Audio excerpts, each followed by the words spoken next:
అద్దంకిలో భూ కబ్జాలపై YSRCP Addanki incharge doctor Chintalapudi Ashok Kumar తీవ్ర స్థాయిలో ఫైర్ అయ్యారు. మంత్రి గొట్టిపాటి రవికుమార్ అండతోనే ఆయన అనుచరులు భూ కబ్జాలకు పాల్పడుతూ ఉన్నారని ఆగ్రహం వ్యక్తం చేశారు.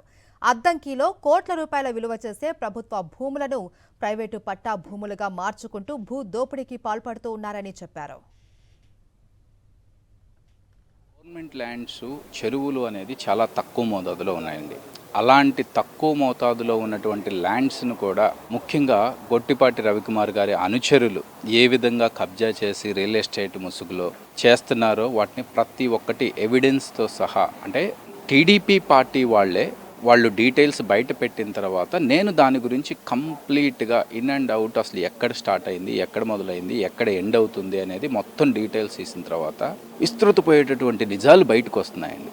ఏంటంటే చివరికి చెరువులను కూడా పట్టా ల్యాండ్గా కన్వర్ట్ చేసి వాటిని రియల్ ఎస్టేట్ చేస్తున్నారు. మరిన్ని అప్డేట్స్ కోసం ఛానల్ను సబ్స్క్రైబ్ చేయండి. నోటిఫికేషన్స్ కోసం బెల్ ఐకాన్ పై క్లిక్ చేయండి.